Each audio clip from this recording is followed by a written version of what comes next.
Less than 3 weeks after the terror that shattered New York, another incident, this time in Kashmir. India claims there's proof of a link to Osama bin Laden here too. And the citizens of Srinagar are in shock, although terror attacks are frequent here. 38 people died in this explosion, with over twice that number injured. And here, both victims and perpetrators alike were Muslims. The bomb was concealed in a hijacked army jeep which contained at least 2 Muslim militants disguised in police uniforms, as well as the driver, allegedly from Pakistan. The vehicle pulled up outside the State Assembly. The guerrillas ran inside the building as the driver detonated the suicide bomb.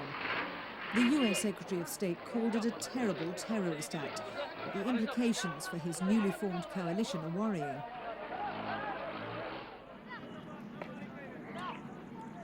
At the Martyrs graveyard in Srinagar, Ghulam Bey and his daughter are visiting the grave of one of his sons, a Muslim militant. This cemetery is reserved for militants or sympathizers with their cause. Over 30,000 people have died since the fighting started. One of them was Mohammed Yusuf. His father says he was killed in a clash between 2 rival groups of Islamic fundamentalists right here in town. He says his second son was killed by Indian security forces.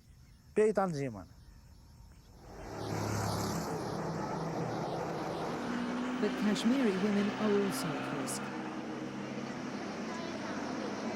They've been ordered to wear the veil by the extremist Lashkar-e-Jabhat group, who warn that those who don't cover themselves will have to bear the consequences. And it's no idle threat. Kulsum Bhat is just one of a number of young Kashmiri women injured in acid-throwing incidents. Kulsum comes from a traditional Muslim family who strongly believe that women's faces should be covered in public. But the girl is only 14 years old. Her parents assumed that she was too young to need to follow the strict dress code yet. On the 6th of August, she was coming home from school, and on her way, some people came up to her. These boys threw something in her face. Now she's blind in one eye. The effects of the terror in Kashmir have long been visible in Srinagar's Psychiatric Diseases Hospital. There has been an increase in the psychiatric diseases for last 1 decade since turmoil in the valley. We now see nearly 150 patients per day. We used to see only 40 to 50 patients before. So most of the cases are suffering from anxiety, depression, phobia, and post-traumatic stress disorder. These are the members of Romeo force. They patrol the hills and valleys of Kashmir's border region. It's estimated that there are 91 training camps for militant groups across the line of control in Pakistan-administered Kashmir.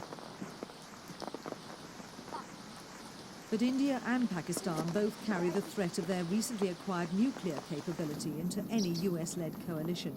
And although Pakistani and Indian military forces have largely observed a ceasefire for the past 9 months, attacks from the guerrillas continue. India accuses Pakistan of supplying the militant forces with weapons and training. Pakistan says it offers only moral support, and they're opposed to any US intervention targeting separatists in Kashmir. India, however, would welcome any help it could get in weeding out Muslim extremists. A farming family tells the soldiers of militant activity in the area. It's hard to feed the children when they're afraid to grow their crops. This funeral ceremony is for an Indian soldier shot dead by the Mujahideen separatists while patrolling the line of control.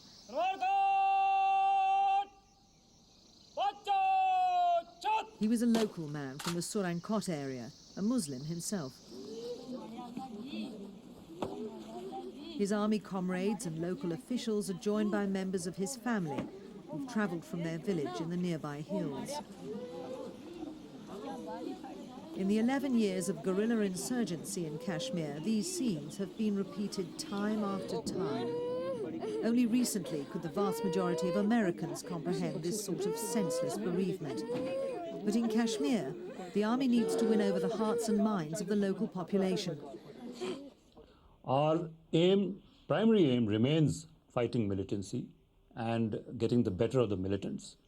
But along with that, we also have Op Sadbhavna, that is Op Brotherhood, going on in the area. And whatever spare time and effort we have from our primary aim, we use that to build up schools, water supply schemes, roads, personal habitat. This is primarily to help the people to help themselves.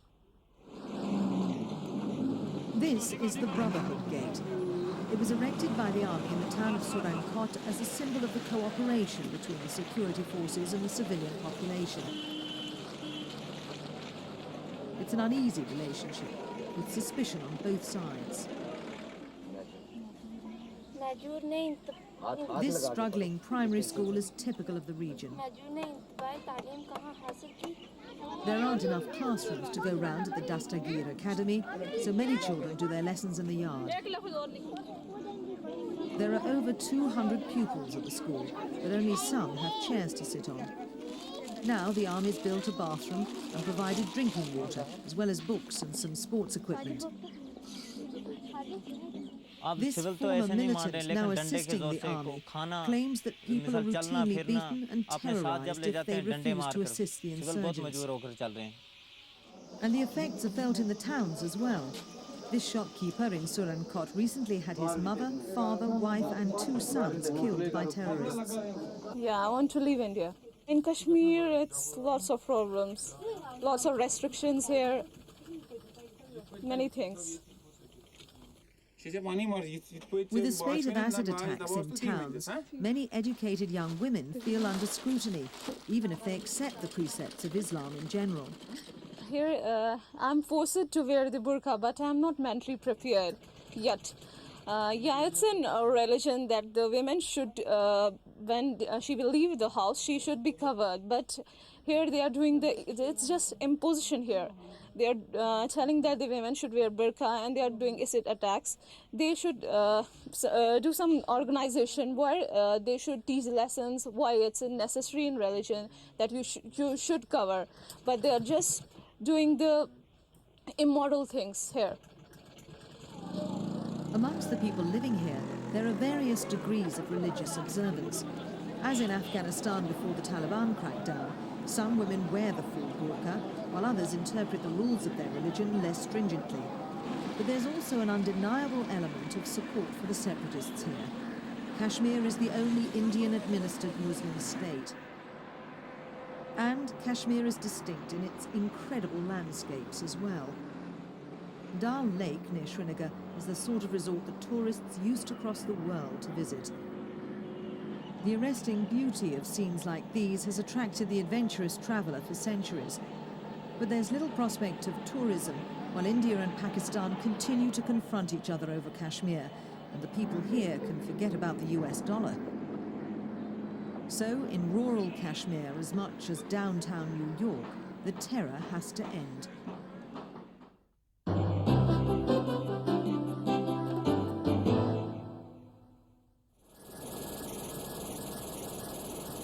Members of the Brazilian Special Forces Patrol in the heart of the Amazon jungle. This is the largest and most biodiverse rainforest on Earth. But keeping an eye on an area that's more than 6 million square kilometers in size is no easy task. The government has put forward a major plan to rid the Amazon jungle of illegal loggers who lead devastation like this.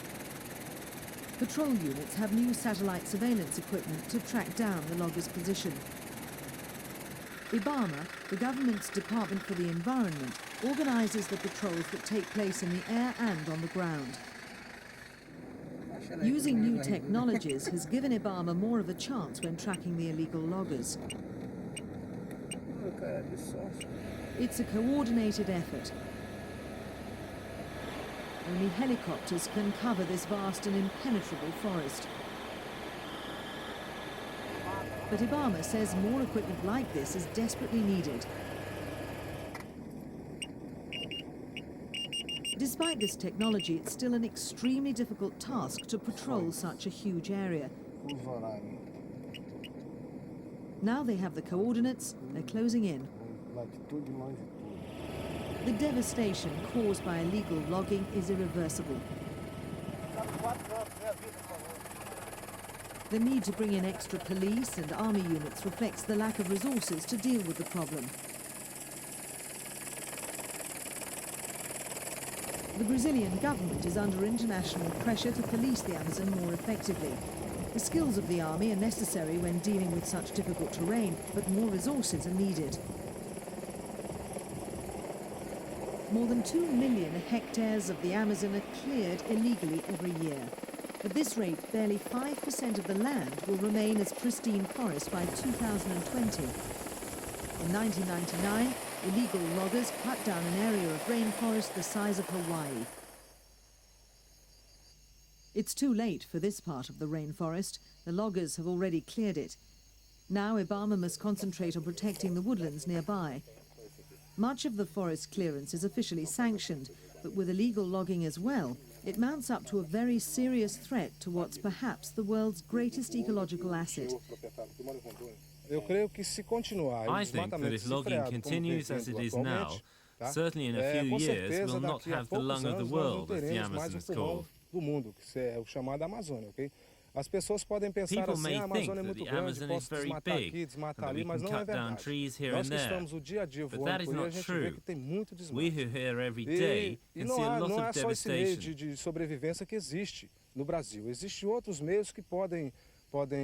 This is not the only way to survive in Brazil.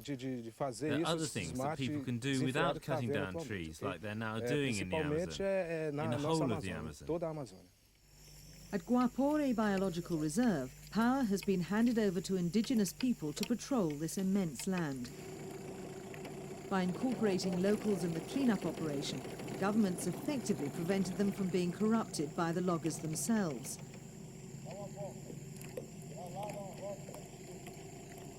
Indeed, this nature reserve would be paradise for illegal loggers. The Amazon contains 1/5 of the world's fresh water and is 6,500 kilometers long. The river supports the thousands of plants and animal species that live in the rainforest. Mauricio's role in keeping watch over the reserve is crucial to the larger protection of the Amazon jungle. Não. Porque aqui é a beleza, né, que nós temos aqui. Essa floresta what we have here in this forest is wonderful. Eu acho que seria, do meu ponto de vista, não poderia From my point of view, we cannot cut these trees down. Porque isso aqui é que nós temos uma It is riqueza very aqui, né? rich indeed what we have here. Just a few kilometers north from Guapore's biological reserve, Claudio carries on with his daily routine of cutting down trees in the forest. He sees nothing wrong in what he does, and regardless of what environmentalists may believe, his conscience is clear.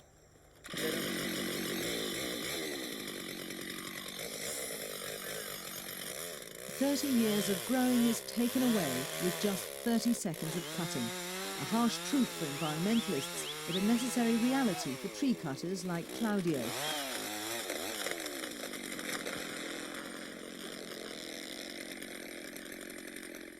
I need to cut wood to eat and sustain my children.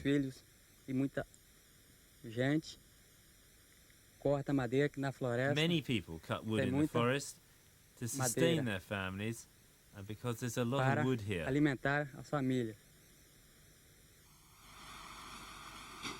Many sawmills like these are scattered around the Amazon basin, providing jobs for hundreds of people who live in the area. The exploitation of natural resources has always been a necessity in Brazil. Local and international demands for timber have pumped millions of dollars into the country's developing economy. But despite the vast number of trees cut down in the jungle, it hasn't helped to revitalise this area's economy. The Amazon remains one of the poorest regions in the country, and while the illegal loggers get richer, others are benefiting from widespread corruption from their trade. Porto Bello is the capital of the state of Rondônia, the most devastated area in the Amazon region. It's a fast-growing town with around 350,000 inhabitants, putting big demands on infrastructure and housing. But the town has seen better days, when wealth and prosperity were the norm. Poverty and unemployment have driven many locals to look for other sources of income, and illegal logging is an attractive option. The old railway in Porto Bello was planned as a stop for the rubber trade more than a century ago. The Brazilian Institute of the Environment and Natural Resources has much work to do in Porto Bello. Although the protection of the environment is a priority here, IBAMA is also trying to find ways of renewing natural resources that are needed to develop the region.